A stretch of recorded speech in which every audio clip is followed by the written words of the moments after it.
మొత్తం సర్వం ఆంధ్రప్రదేశ్ రాజకీయాలన్నీ మీ వైపే ఉన్నాయి.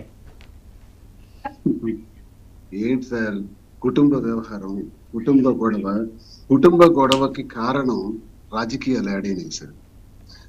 దువ్వాడ వాణికి తన జీవితంలో కావాల్సింది ఏంటంటే అధికారం, రాజకీయ కాంక్ష, డబ్బు.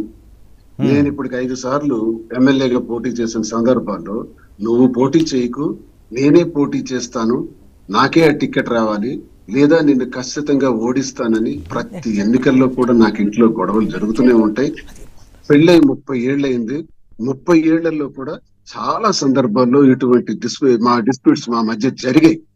ఇటీవల కాలంలో ఒక 2 ఏళ్ల క్రితం ఎన్నికలకు ముందు జగన్మోహన్ రెడ్డి గారి టెక్కల్లో నాకు టికెట్ ప్రకటిస్తే, ఆ ప్రకటించినటువంటి టికెట్ కి లేనిపోని అభాండాలు, లేనిపోని అబద్ధాలు, మాధురి అనే అమ్మాయికి నాకు సంబంధాలు ఉన్నాయని లేనిపోని తప్పుడు వార్తలు సృష్టించి ఆఖరికి అధిష్టానం వద్దకు కూడా వెళ్ళి ఈయనకి టికెట్ ఇవ్వకండి, నాకు ఆయనకి విడాకులు ఇవ్వండి, నాకు టికెట్ ఇవ్వకపోయినా విడాకులు ఇవ్వకపోయినా నేను ఉరి వేసుకొని చనిపోతానని బ్లాక్ మెయిల్ చేసి టికెట్ అడిగితే, అప్పుడు నేను జగనన్నకి రిక్వెస్ట్ చేసి కన్విన్స్ చేసి, అన్నా తను టికెట్ అడుగుతుంది కాబట్టి యాక్సెప్ట్ చేయండి అన్నా, నేనైతే ఆమెకి ఇచ్చేయడానికి సిద్ధంగా ఉన్నాను, తప్పకుండా నేను పనిచేస్తాను, నా భుజాన్ని వేసుకుంటాను, ఎలక్షన్ బాధ్యత అంతా అని చెప్పి నచ్చజెప్పి నేనే తప్పకుండా దువ్వాడ వాణి పోటీ చేస్తారని ప్రకటించడం జరిగింది. అంటే రాజకీయంగా నా 25 సంవత్సరాల కష్టాన్ని తన కోరికకు 100 మెట్లు దిగైనా సరే టికెట్ ఆమెకు ప్రకటించి ఆమెకు వచ్చేటట్టు చేశాను.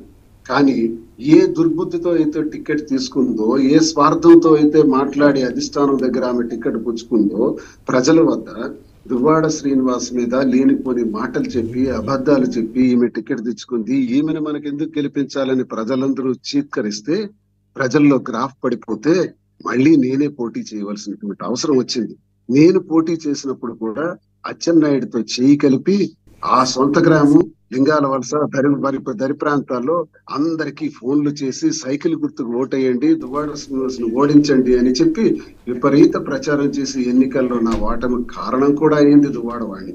ఈమెకి కేవలం రాజకీయ కాంక్ష. నేను వ్యాపారాలు చేసి బాగా అభివృద్ధి దశలో ఉండేటప్పుడు ఆ వ్యాపారాలు తన పేరున ఉండాలి. ఇలాంటి దురాలోచనలతో మా ఇంట్లో ఈ గొడవ చాలా కాలంగా సాగుతుంది సార్. ఇది అధిష్టానం వరకు తీసుకెళ్లిన తర్వాత ఈ పరిస్థితులన్నీ గత ఒక ఏడాది 2 సంవత్సరాల నుంచే దీని మీద చర్చలు జరుగుతున్నాయి. ఇప్పుడు ఎన్నికల్లో ఓడిపోయినాం, ఎవరి మనాన్ని వాళ్ళు ఉన్నాం. నాకు ఒక రోజు ఏంటంటే ఎన్నికలు ఆమె టికెట్ ప్రకటించిన తర్వాత కూడా ఇంటికి తాళం వేసేసి, నేను రాకుండా ఇంటికి తాళం వేసిన పరిస్థితుల్లో 3 రోజులు లాడ్జ్ లో ఉన్నాను, మరో 3 రోజులు కారులోనే పడుకున్నాను. ఆఖరికి మా అమ్మ నన్ను పిలిచి వాళ్ళ ఇంట్లో పెడితే అమ్మ దగ్గర ఉన్నాను ఒక ఏడాది. తర్వాత ఇక్కడ హైవేలో ఒక స్థలాన్ని కొనుక్కొని ఇక్కడ ఒక టెంపరీ హౌస్ కట్టుకొని ఇక్కడ ఉంటున్నాను ఒక 6 నెలల నుంచి.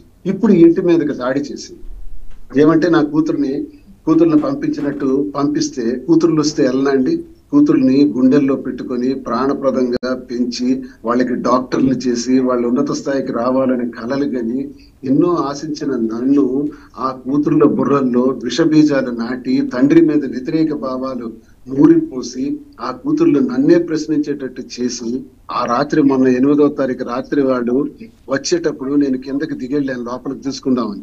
వెళ్ళినప్పటికీ వెనకన సుమారు 60-70 మంది తెలుగుదేశం పార్టీకి చెందిన మూకలు కనీసం నా ఇంటి దరిదాపులకు కూడా రావడానికి వీల్లేని రాలేనటువంటి వాళ్ళు వాళ్ళకి సపోర్ట్ గా రావటం జరిగింది. ఆ రోజే గుణపాలు, ఇంట్లో దూకటానికి నిచ్చెన, కారాలు, అలాగే రోప్స్, వైర్లు ఇవన్నీ పట్టుకుంటా ఫుల్ సరంజామాతో వచ్చారు కదా. అసలు ఇంత మీ మీద కక్ష సాధింపు దువ్వాడ గారు, అసలు ఎంత కక్ష సాధింపు తండ్రి మీద చేయడానికో లేకపోతే భర్త మీద చేయడానికి ఏంటి? రాజకీయ కాంక్ష అన్నా మీ ఆరోపణ? రాజకీయ కాంక్షే ప్రధానం సార్. కాబట్టి మీకు తెలుస్తుంది కదా, అన్ని ఎవిడెన్స్ ఉన్నాయి కదా సార్. 2004లో నాకు వైఎస్ రాజశేఖర రెడ్డి గారు టికెట్ ప్రకటించారు.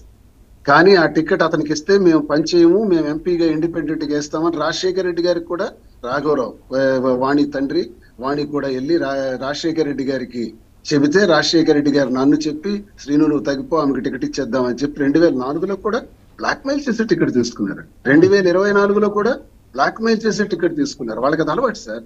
రాజకీయ కోణంలోని ఇవన్నీ చేస్తున్నారు అనడానికి ఇంతకన్నా ఎవిడెన్స్ కావాలి సార్. నేను ఒక మాట అంటాను వర్మ గారు, నిజంగా నన్ను కలవాలి, పిల్లలు మేము సంతృప్తిగా ఉండాలి, ఎటువంటి గొడవలు జరగకూడదు, హాయిగా ఉండాలి అనుకున్నామైతే బహిరంగంగా ఎందుకు వస్తారు సార్?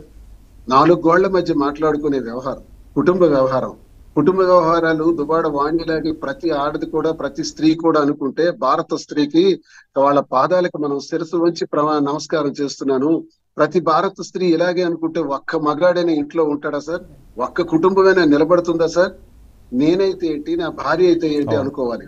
దువ్వాడవాణి అయితే ఏంటి, నేనైతే ఏంటని నా టికెట్ ని నేను 100 మెట్లు దిగి నేను ఆ రోజు ఆమెకు టికెట్ అందించానే, మరి నాకు టికెట్ వచ్చినప్పుడు నువ్వు తెలుగుదేశానికి నువ్వు సపోర్ట్ చేసావే, ఎలా భార్య అవుతుంది సార్? ఎలా బాధ్యత వహించినట్టు అవుతుంది సార్? ఎలా నా గౌరవాన్ని నిలబెట్టినట్టు అవుతుంది సార్? ఇలాగే ప్రతి స్త్రీ అనుకుంటే ఏ ఇల్లైనా ఉంటది సార్? మరి ఏంటి పిల్లల పరిస్థితి ఏంటండి? పోనీ మీ ఇద్దరి మధ్యన విభేదాలు ఉన్నాయి అనుకుందాం, పిల్లలు కూడా అంత వ్యతిరేకత ఎందుకు వ్యక్తం చేయాలి మీ మీద? పిల్లలకి విషబీజాలు చిన్నప్పటి నుంచే, పొన్నమనాగ సినిమాలో చిరంజీవికి ఒక్కొక్క చుక్క వేసి వేసి వేసి పెద్దయినప్పటికి ఆయన ఎలా అయితే నాగుపాములా తయారవుతారో ఆ రకంగా విషం పోసి తండ్రి మీదే వ్యతిరేక భావాలను రెచ్చగొట్టి తయారు చేసింది సార్. దాని ప్రతిఫలం ఏది పిల్లలకి ఎప్పుడైనా తెలుస్తుంది. ఈ రోజుకి నేను ఒకటి అనుకుంటున్నాను సార్, నా పిల్లలు మంచోళ్ళు. నా పిల్లలకి లేనిపోని మాటలు ఆడిస్తుంది.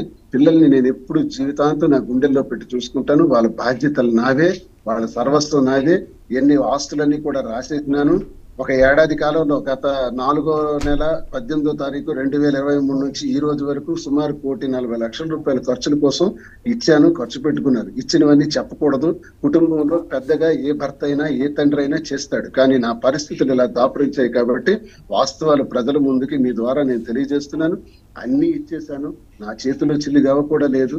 ఇప్పుడు ఈ ఉంటున్నటువంటి ఇంటి దగ్గరికి కొట్టే ఈ ఇంటి దగ్గరకు కూడా వచ్చి రాద్ధాంతం చేసి అచ్చెన్నాయుడు సపోర్టుతో పోలీసులు ఏమీ చేయలేని పరిస్థితులు కల్పించుకొని ఎలా కేకలేస్తుందని మీతో మాట్లాడుతున్నప్పుడే చూడండి సార్. నాతో కలిసి ఉండడానికి సార్, కుటుంబం నిలబెట్టుకోవడానికి సార్, ఇది మార్గం.